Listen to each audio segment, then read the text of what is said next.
Buenas tardes, maestra Gloria. Mi nombre es Calixto David y yo les vengo a hablar sobre la teoría económica clásica o la economía clásica. La economía clásica se refiere a una escuela del pensamiento económico cuyos principales exponentes son Adam Smith y David Ricardo. Es considerada por muchos como la primera escuela económica moderna. Siempre se toma como comienzo de la economía clásica la publicación en 1776 de la obra de Adam Smith, una investigación sobre la naturaleza y causas de la riqueza de las naciones. La economía clásica también es la primer corriente de pensamiento económico importante que incluyó a algunos de los economistas más conocidos de todos los tiempos. Gracias a estos autores, el estudio de la economía se convirtió más en una ciencia en lugar de simplemente una especie de filosofía. Esta escuela de pensamiento económico existió desde finales del siglo XXVIII hasta fines del siglo XIX. Yo les voy a hablar sobre dos doctrinas, el mercantilismo y la fisiocracia. El mercantilismo es la principal doctrina económica de 1500 a 1750, según el cual debía existir el proteccionismo para acumular oro y metales preciosos. La fisiocracia, desarrollada exclusivamente en Francia desde 1750 hasta 1780, tuvo como objetivo el estudio de las leyes naturales para comprender la economía y aplicar políticas económicas adecuadas. También les voy a hablar sobre algunos principales economistas. En primero está Adam Smith, que es considerado el padre de la economía, que escribió The Wealth of Nations en 1776, que es uno de los primeros libros más importantes de la economía. En segundo les voy a hablar de David Ricardo, cuyos trabajos sobre el comercio internacional marcaron el inicio del estudio de este tema basándose en modelos. También les voy a hablar sobre Robert Malthus, que es principalmente conocido por sus puntos de vista sobre el crecimiento de la población, de John Stuart Mill, que estudió la determinación de los precios como resultado de la oferta y la demanda, y de Karl Marx, cuyos puntos de vista sobre la teoría del valor marcan una diferencia con los otros economistas clásicos. Bueno, gracias. Mi nombre es Kevin Eric Mendoza Cantú y les voy a hablar sobre los clásicos. La Revolución Francesa fue un conflicto social y político con diversos periodos de violencia que convulsionó a Francia y por su extensión de sus implicaciones a otras naciones de Europa que enfrentaban a partidos y o posteriores del sistema conocido como el Antiguo Régimen. Se inició con una autoproclamación del Tercer Estado como Asamblea en 1789 y finalizó con el golpe de Estado de Napoleón Bonaparte en 1799. El mantenimiento de un Estado absolutista demandaba mucho dinero, ya que existía un gran número de financias en el gobierno y cada uno buscaba propio beneficio. Se tenía que mantener un gran ejército permanente, la corte vivía rodeada de los lujos. Algunos ministros de Hacienda trataron de encontrar una solución a esta crisis, pero sus medidas solo complicaban más. Me tocó exponer un poco acerca del tema de los marxistas. La teoría marxista es un conjunto de ideas políticas, económicas y sociales que fue creada a mediados del siglo XIX por Karl Marx y Friedrich Engels. Se dice que sirve para modificar el orden social y criticar el sistema capitalista.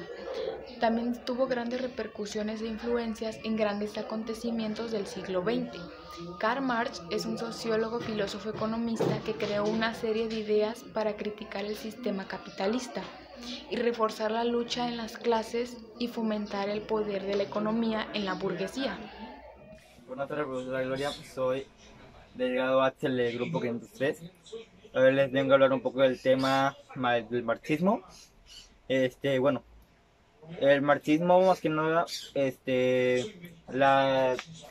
respecto al capitalismo económico que Karl Marx se refería, es de que Marx fue muy crítico sobre el tema del capitalismo, ya que entendía que el capitalismo destruía su propia base social. ¿Qué quiere decir esto? La forma, como es aquí, la forma de la clase media, o sea, los dueños de los medios productivos. Esto atrajo como consecuencia a que muchos problemas o muchos beneficios o mercaderes perdieran a sus ingresos por culpa del capitalismo, ya que sus medios de ingreso eran eso, las bases en las que ellos recurrían al dinero o a su economía. Como un ejemplo claro, está aquí una imagen de una frase que él dijo: el capitalismo tiende a destruir sus dos fuerzas de riqueza, la naturaleza y los seres humanos. ¿Qué quiere decir esto? Que el capitalismo destruía más que nada su base de ingresos, que era la naturaleza, lo que era la extracción de recursos minerales del suelo, la tala de árboles y entre otros. Y el de los seres humanos es de que explotaba a los trabajadores para hacerlos trabajar más por horas por menos paga. Y eso trajo como consecuencia que el capitalismo destruyera su economía. Y esa es una teoría que él tiene y que se mantiene hasta el día de hoy. La teoría de la economía marxista. Bueno, esta más que nada, como ya les expliqué, tiende a destruir, a autodestruir o a explotar más a los trabajadores. Y esto como consecuencia trae a autodestruir o explotar más a los trabajadores. Eso quiere decir que por más el capitalismo se entiende o se entendía a que esta idea que Carlos Marx tenía era de que el capitalismo iba a ser la base de la cual la economía se explotara y no se tuvieran ingresos, ya que estos explotaban más a los trabajadores para pedirle más y más productos y menos ganancias para ellos. Y esto trajo como consecuencia que los trabajadores surgieran o se rebelaran contra el capitalismo y surgiera querían un nuevo sistema social. Para eso se proponía eliminar las clases sociales, ya que las clases sociales se dividen en tres, que son la clase alta, la clase media y la clase baja, donde es la clase de los ricos, la clase de los pobres y ricos, y la clase baja, que es de los pobres. Y esto como consecuencia, lo que querían los trabajadores era que se eliminara totalmente y todo fuera equitativo, tanto tus bienes, dinero, oportunidades, etcétera, todo eso. Y aquí lo que querían era un gobierno totalmente socialista, con el objetivo de realizar los cambios socioeconómicos. ¿Qué quiere decir esto? Que un ejemplo, supongamos que tú pides un trabajo y el otro también quiere, pero a le dan un poder y a ti otro, pero en ese poder hay diferencia de cantidades, de cuánto va a ganar, y lo que tú quieres o lo que yo quiero se basa que él quiere el mismo sueldo, o sea, no quiere ganar más ni menos, él quiere el mismo sueldo que él tiene. Eso es a lo que se refiere a la teoría marxista económica, que es un claro ejemplo de lo que les estoy enseñando. Y eso lo que llevaba a conllevar era al comunismo y a una sociedad más igualitaria, como se lo expliqué, que todos recibían las mismas oportunidades, bienes, dinero, etcétera. Bueno, aquí una imagen representativa de lo que es la teoría económica marxista. Esta imagen representa a los trabajadores que se levantaron contra el socialismo para exigir un mejor base, un mejor sueldo. Esto quiere decir que ellos pedían por menos horas de trabajo, o bien que sus ingresos fueran más altos, más elevados, y que no se les explotara, que no se les pedía más horas de trabajo más que las que se les ponían en contratos, y se puede decir así, para ganar lo que iban a ganar. Eso es una imagen representativa de la economía marxista. Y esta es otra que más que nada se basa en cuál era el pensamiento de Carlos Marx, que dice: el socialismo de Karl Marx proponía que era una forma de es formar una sociedad igualatoria a la que no hubiese clases sociales, no se hiciera propiedad privada y hubiera petición de bienes, dinero, servicios, oportunidades, etcétera. Este claro ejemplo de Karl Marx, de la teoría marxista, lo tomaron los chilenos como un claro ejemplo de lo que ellos quieren para su gobierno. O bien, el mismo pueblo se levantó contra los gobiernos para exigir una sociedad igualitatoria. ¿Y quiere decir esto? Que no hubiera propiedad privada, que no hubiese clases sociales, que no hubiesen las clases pobres, altas, medias y bajas, ya que esto tenía como consecuencia la pobreza y las oportunidades de trabajar, que no muchos las tendrían. Y esto como claro ejemplo sirvió de Karl Marx, el claro ejemplo de Karl Marx sirvió a los países chilenos, cubanos, rusos, como por ejemplo, aquí se levantaron del gobierno y siguieran una sociedad como a la economía marxista. Y esto es un claro ejemplo de lo que se está representando. Chile quiere un gobierno que sea socioeconómico, que todos tengan las mismas oportunidades.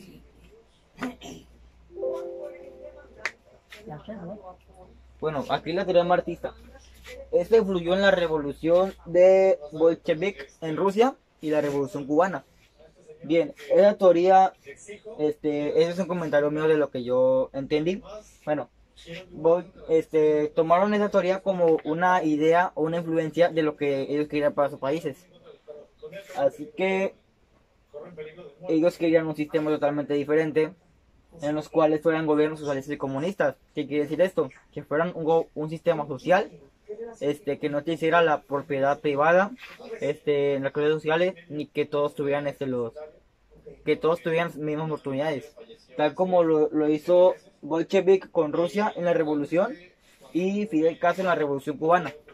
Esta revolución en Rusia fue de Bolshevik en Rusia fue en 1912 y la revolución de Fidel Castro que hizo para que Cuba se volviera un sistema socialista fue en 1954, no más recuerdo. Profesora Gloria, mi nombre es Álvarez Chantal del grupo 503 y vengo a exponer un poco acerca del tema neoclásico.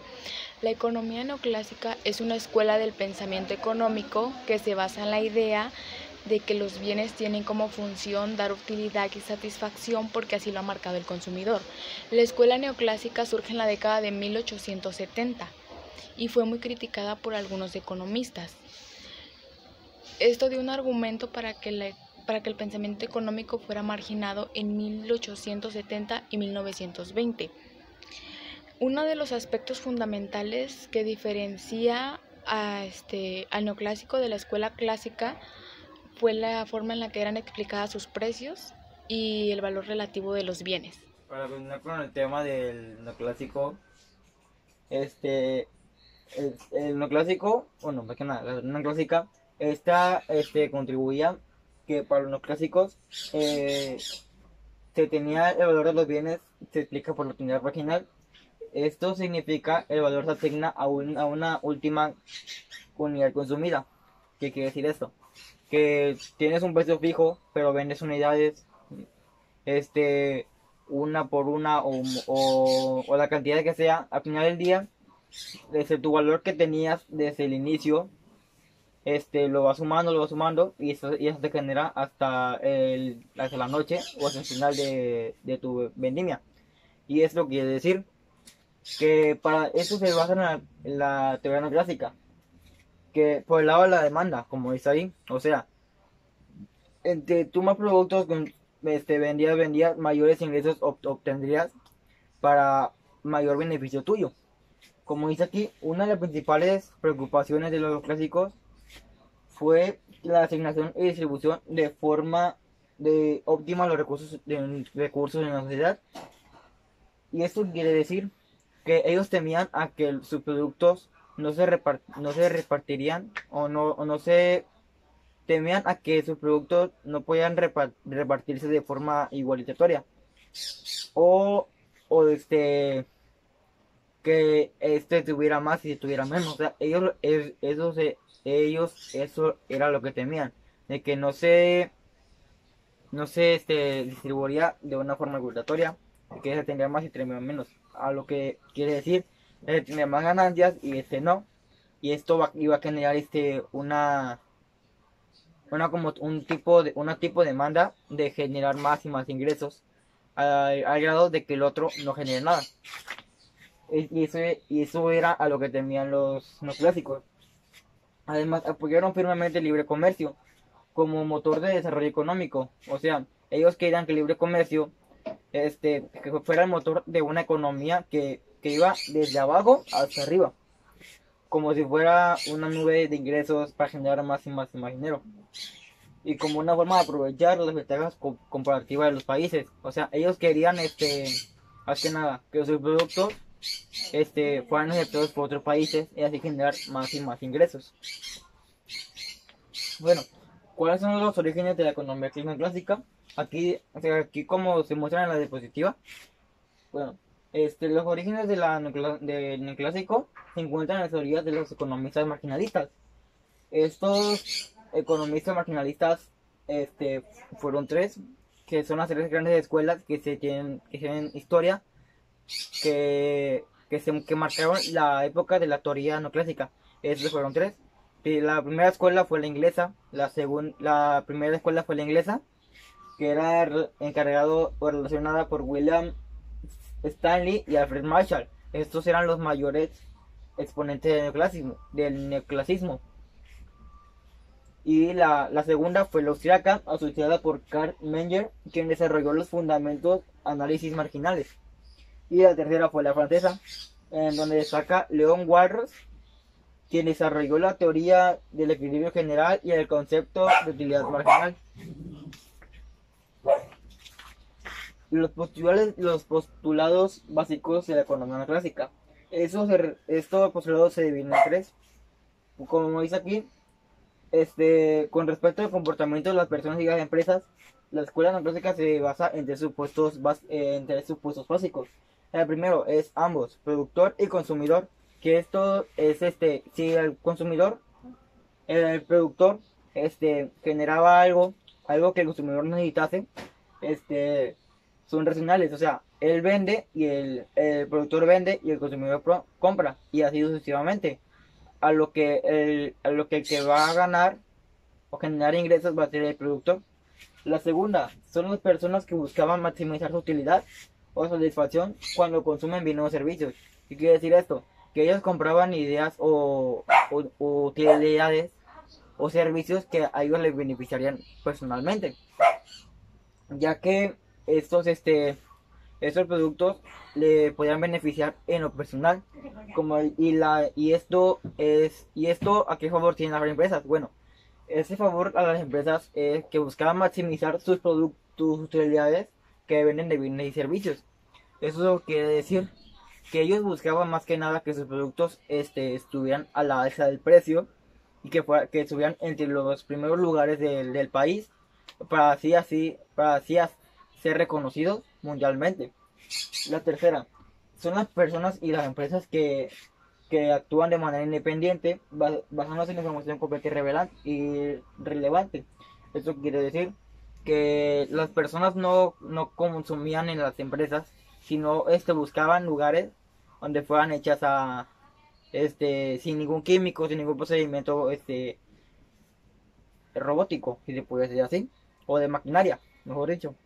Y esto es a que ninguno ganaba, ni las empresas ni las personas ganaban, ya que el que ganaba era el productor, como está en la teoría, en la supuesta básica 1.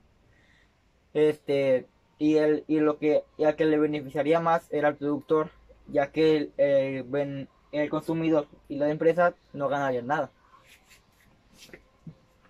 Asimismo, existen varias diferencias en su análisis con respecto a los clásicos que se ven en la teoría del valor.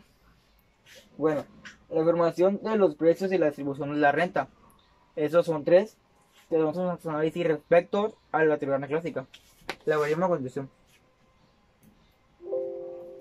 Bueno, aquí como podemos observar una clara gráfica de cuántos porcentajes y qué porcentaje o valor económico va subiendo día con día. para tener clara una ganancia. Ahí como podemos observar un productor que está dando sus ideas a las empresas para productos y para ver cómo se vendería y qué ganancias tendría la empresa. Aquí los empresarios están checando que sus ideas son buenas y sus ganancias son buenas. Así que podemos ver aquí la tabla que va subiendo de una gráfica es porque va generando buenos ingresos y eso le beneficia tanto al productor como a la empresa. Y esto puede ser gráficas de ciertos productos que el productor les enseñó a la empresa y la empresa los sacó al mercado y ahí van checando qué producto tiene mayor resultado y mejor utilidad para la persona. Bueno, la teoría del valor. Son considerados que el valor de los bienes y servicios determinan el coste de los factores. ¿Qué quiere decir esto? Como se los volví a mencionar en la diapositiva pasada, que se determina el coste de los factores.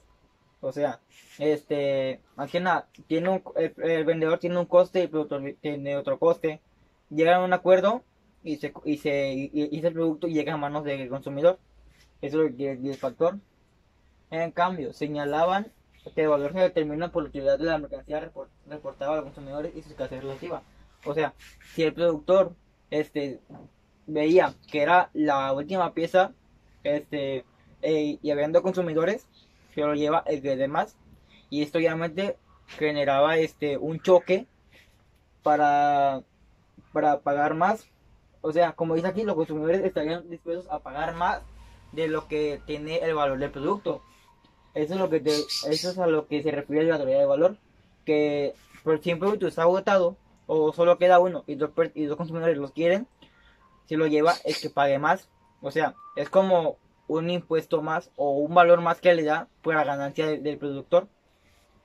Y por otra parte, mientras más escaso sea bien, mayor valor tendrá, como se lo acabo de mencionar. Bueno, la formación de los precios y distribución de la renta. ¿Qué quiere decir eso? Con la anterior a la teoría del valor, los economistas no clásicos solían considerar que los ingresos de los factores de producción estaban determinados por un proceso histórico. ¿Qué quiere decir esto?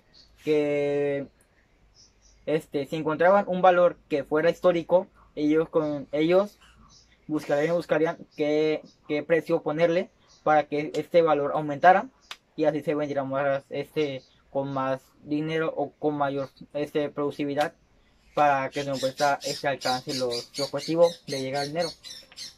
De esta forma, el equilibrio del mercado de los factores determinó la renta y su distribución entre los agentes económicos dañó a los factores de la producción. Gracias.